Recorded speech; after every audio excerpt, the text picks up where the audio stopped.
Hey One Tree Hill fans, welcome back. Thanks for being here. So tonight I am doing it backwards. I'm going to watch the episode first, then listen to the podcast, and then give my thoughts on the podcast.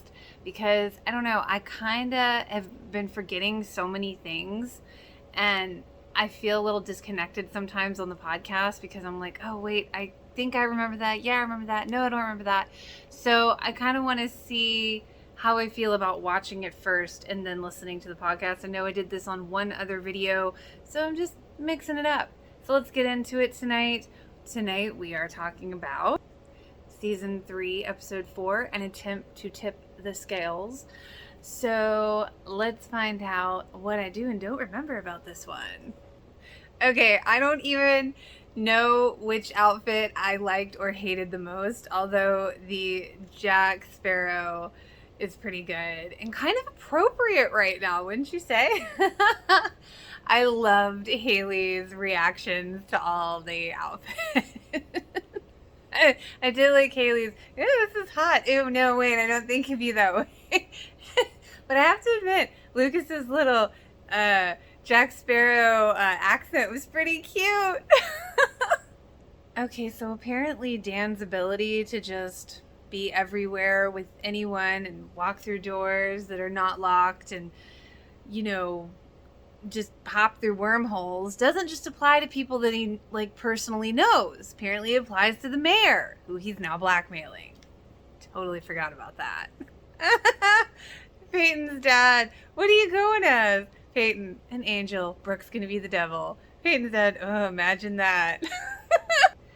So Dan wants to run for mayor. I always forget about that little tidbit. And I think it's funny that he's like, oh, Mayor Mullen's got in my way with Whitey. And I don't like it when people get in my way.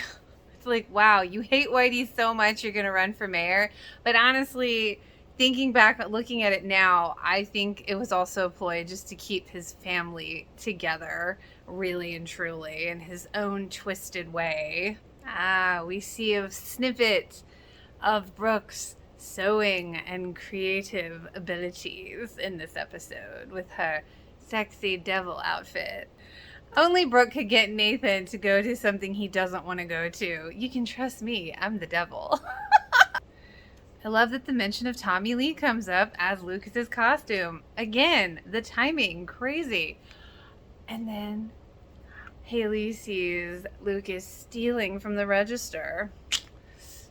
As we now remember, gee, we haven't mentioned his heart condition lately. I don't really have a lot to say about the whole Larry and Ellie moment. I don't know. I never really was totally moved on the whole Ellie Peyton's real, bio mom coming to town storyline. So I do think actually when Larry said, so Peyton, you came here so Peyton can watch another mother die. That was kind of a low blow, but not untrue. So, I don't know. That whole thing I'm still on the fence about. I do have to say the flirting between Lucas and Brooke in this episode is top notch. Oh, Deb, I love when she walks in, new campaign, new wardrobe. And I love the just absolutely befuddled, just flustered look on Dan's face because we really don't get that genuine flustered Dan very often, and it's just delicious. I totally forgot that Peyton goes as the angel of death. It is appropriate. The whole Peyton and Larry moment about him wanting her to go talk to Ellie and talking about her mom that died was very sweet. Kind of awkward in a few moments, but very sweet. And then he says, I think you make a very pretty angel of death. Who's that girl in the picture with Nathan? Ah! Okay, I legit cannot remember who the hell he invited to get together with him. Oh my god, I can't remember what's going on with Nathan right now. Okay, Brooke's take on Devil is pretty cute. And I love that Haley's Sandy from Grease and mouth. Oh my god. Who is he supposed to be? I don't know. Oh my god, I love Deb's like little revenges in this episode. Getting the hot trainer to make her moan. In exercise, folks. Nothing dirty. I totally forgot that Nathan went as Batman. That's hilarious. But I am glad that Haley, like, asked Peyton, like, why do you hate me? And she at least told her, I just don't like what you did. So Peyton. Oh my god, I forgot. Yes, this was the episode with Danielle. Now Ackles. I forget her last name previously, but oh my god. She causes so much hell in this series. But I love that she is dressed up as Pamela Anderson. And then, of course, Lucas is Tommy Lee. And he got set up by Brooke because Brooke didn't want him to dress up like that. Brooke always scheming. But he's like, okay, I'll dance with you, Pamela. I do think it's funny because it's like, I never really liked Danielle's character just because she was such a point of, she was just an instigator. But, like, I do think it's funny because Brooke is, like, kind of getting a dose of her own medicine this way. My God. So Deb throws all of Dan's crap out, tells him to find another place to sleep. He shows up nude in her bed, and she uses a taser on him. That is the best. Okay, Karen dressed as the cop. Perfect. And I totally forgot about Haley taking, like, the rap for Lucas because Karen knows that there's money missing. And I forgot that Haley takes the rap for Lucas. Oh my god, she tripped on her hill and she spilled all the glasses and everybody's laughing at her. What the hell? And then here comes Batman to sweep Sandy out. I swear, they have these lovely moments for, like, a split second. And then he's like, I want you, Haley. That's not the problem. A sexy maker is not going to fix us. She runs away. Okay. Is that who Mouth is dressed as? John Travolta in Saturday Night Fever, I think. Who knew Mouth could dance the disco? Woohoo! Okay, I definitely never remembered Peyton dancing disco. That is just awesome. Karen calling the band Fall Down Boy. And then she did the woot woot. No, Karen, no. Haley makes a very good point. She alone should be enough. Oh, that freaking kiss. Here comes Batman to kiss Haley. Nah. Oh my god. Haley's so happy about the kiss, and Lucas shows up to make sure she's okay. And she's like, oh, it was a totally out of body experience. It was so romantic. And Luke's just like, maybe I should get Nathan to kiss me.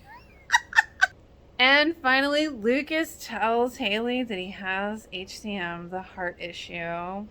But let their moment be a lesson. She, like, told him, you know, straight up, I covered for you. And he didn't try to deny it. He just told her the truth. And it was a very open conversation. Okay. Ellie making the joke when Peyton shows up. Angel of Death, you're a little early. But Peyton and Ellie's chat was really, really good. It was very heartfelt.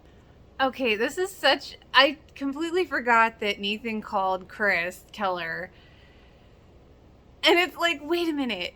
You, like... I mean, your marriage is essentially over because this guy kind of started that whirlwind, and now you're calling him to help Haley with her music because you still love her, and you're like, if you mess with her, you touch her, I'll crush you. Wait a minute, but you said you don't want to be married to her, so what is happening right now? Oh my god, Dan is such an asshole. I mean, he super glued the phone and then he blows a blowhorn when she can't take it away from her face. Oh my god, how old are you?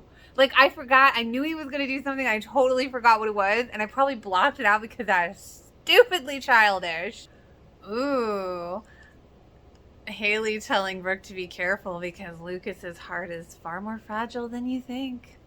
And, Aww. I like that Peyton was like, I didn't have to ask Ellie who my real father is. I already know. Aw. Society is a mask ball where everybody's wearing a mask and hides their true identity. So true.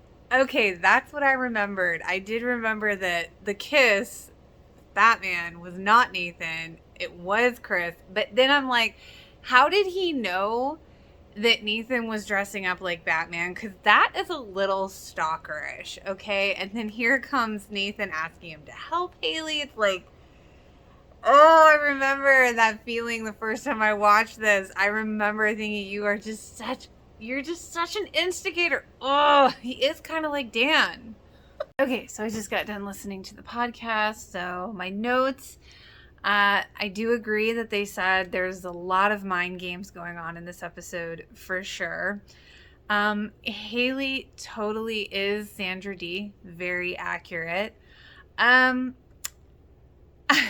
I was totally going to say that before, how Deb and Dan completely reminded me of one of my favorite movies, War of the Roses from the 80s. Danny DeVito, Michael Douglas, and the amazing Kathleen Turner. If you have not seen it, I highly recommend. The mayor scene, I can agree, was a little extra. But again, like I said previously, I think it really like comes full circle with Dan just like knowing where everybody is all the time and just showing up. And I totally agree. I could see him having like cameras all over town, like being that guy, just watching everyone. It makes sense. And Deb really does balance Dan's crazy, because if we didn't have her to contrast with his just total assholishness, it's like it would be far too much. So I definitely agree with what they said on that. You know, they were talking about how Peyton's usually very non-judgmental and how she's so hard on Haley in this since she came back to try to get back with Nathan. And, you know, it's always kind of hurt my heart that she was cool with Haley and then now she's not. And it always bugged me.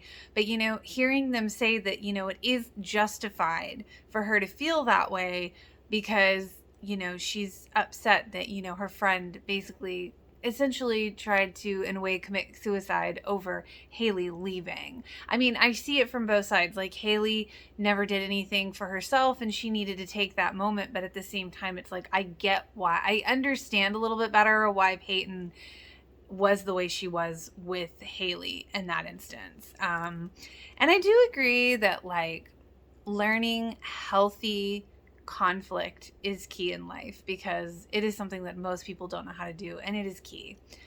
Let's see.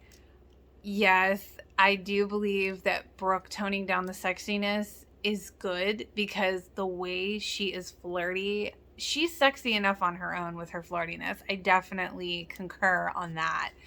I really was hoping that we would find out which movie the Batman suit was from, because I love the Batman movies, like all of them, all the forms, all the directors. I love the Batman movies.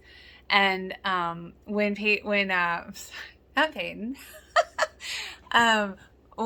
when she said that, you know, when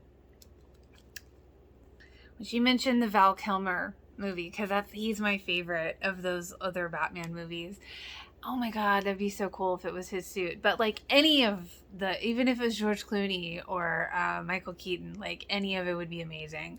And just going back real quick, actually, I do agree that, like, kind of thinking like ahead with the whole, we know that later we find out that Brooke and Nathan hooked up, and then like her little flirty moment in this episode with him. Yeah, like, it kind of does add another element, but at the same time, I'm like, that's who Brooke is. So, like, not really, because even if they did hook up, it was a momentary indiscretion, right? It was like, teens do stupid things when they're drunk, you know? Totally love the name that she coined, Pangel.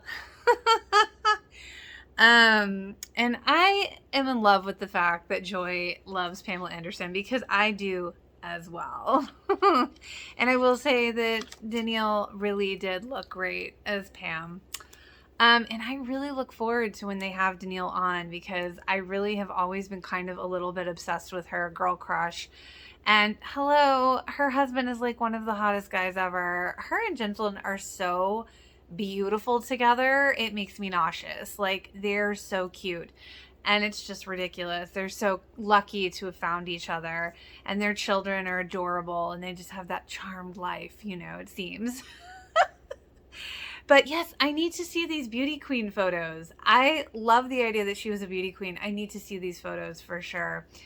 And no, I'm going to disagree. I don't think Ellie and Larry should have hooked up or would have hooked up. Maybe in an alternate universe, but definitely not this one because that's kind of ew. Like, that would be so almost disrespectful to Peyton's mom, like Larry's wife. Like, it's kind of a weird moment for me. But I am going to say I was really shocked on the podcast that they didn't talk about the kiss with Haley because I'm pretty sure we find out later, or it's left to assume that Chris kissed her because he had the Batman costume as well in his hotel room. And if I'm remembering correctly, it was Chris that kissed her, not Nathan, which is just more sinister than ever. So I was kind of surprised I didn't mention that.